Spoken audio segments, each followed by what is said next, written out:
What's up, YouTube? Capital G here. This is really big, guys, and I think a lot of people are going to get a kick out of this. We have our third archetype confirmed to be getting a Link Monster in the Link Frames pack. I think that this is going to become probably the most anticipated set in some time, just because it's going to be around nostalgia. It's going to give a whole bunch of older decks the opportunity to kind of move forward in the Vrains era, and it's going to make a lot of decks a lot better. A lot of fan favorites like Gladiator Beast and Burning Abyss, but obviously we're talking about the archetype that just got confirmed to get a Link Monster, and that is, of course, Qliphort. Now, the thing about it is, I think that this is an absolutely excellent pick, and I'm going to explain why, right?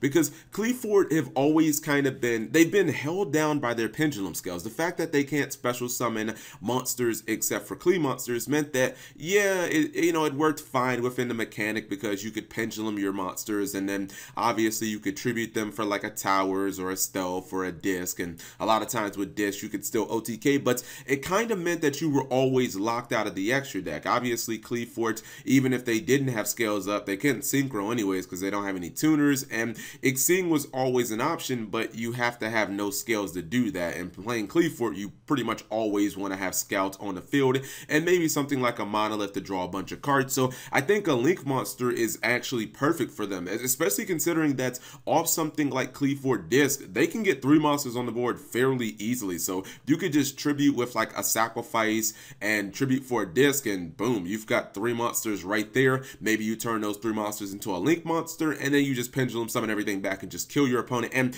it's going to be really cool because I feel like Qliphort can kind of be both evils. The deck can obviously be like a high-powered offense deck that can OTK you, because with this Link Monster, now they might be able to go back to like the days of Pendulum 3, Pendulum 4 from the extra deck and OTK you with things like Disc and these really big power pushes. But at the same time, obviously they can just wall up with Skill Drain and kind of just play, Caveman Yu-Gi-Oh! It's like, all right, well, we got a bunch of 2800 beaters and you don't have any monster effects Zodiac, or you don't have any monster effects Invoked or Dinosaurs, so what the fuck are you going to do? And I think that's a really good mentality going forward for Qliphort. The fact that they can kind of be powerhouses at 2 different ways of playing the game. Also, I gotta look into it, but I think that this new Link Monster also will kind of benefit off lose 1 turn. Qliphort in the TCG, a lot of players play lose 1 turn because unlike the OCG, we don't have multiple skill drains, but Link Monsters should be unaffected by lose 1 turn. I could be wrong about that, but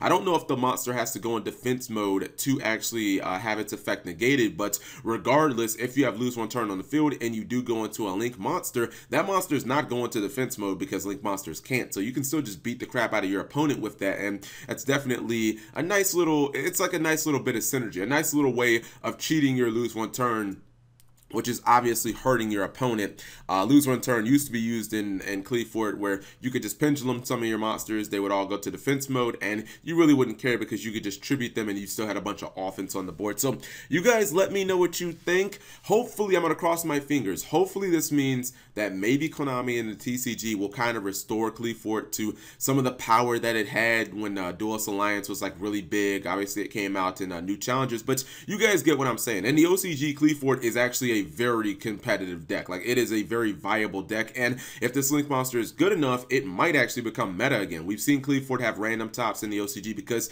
they have multiple sacrifices, they have multiple Qliphort scouts, they have multiple skill drains, they still have multiple towers, which I don't actually think I would play towers now, even if it was legal in the TCG. Too many Kaijus, too many Utopia the Lightnings running around. Now, if we had like 3 skill drain, okay, maybe then I'd play towers, but I do think that this is an archetype that definitely deserved it. And what else do you guys think? What other archetypes do you guys think will get Link Monsters? Qliphort weren't one of the archetypes that came to my mind, but I think they definitely need it because they don't really have the ability to go into other archetypes, other extra deck mechanics. Unless Konami is going to give them like a random Xyz monster, which doesn't really make that much sense. I've never thought pendulum decks really want to Xyz all that much because then they kind of lose their resources. Links make way more sense because you can link, your monsters go to the extra deck, and then you just pendulum summon them back out. So you guys let me know what you think. I'm pretty sure Yugi Nono is going to be a little excited about this. Pay to 8, pay to 8. Anyways, whatever you guys think, leave it in the comment section below. Thank you guys for watching as always, and subscribe if you have not already. This video has been brought to you by Audible. Get a free audiobook download and 30-day free trial at audible.com/MegaCapitalG. Over 180,000 titles to choose from on your mobile device. I'm listening to the amazing I Can't Make This Up by Kevin Hart. Link in the description.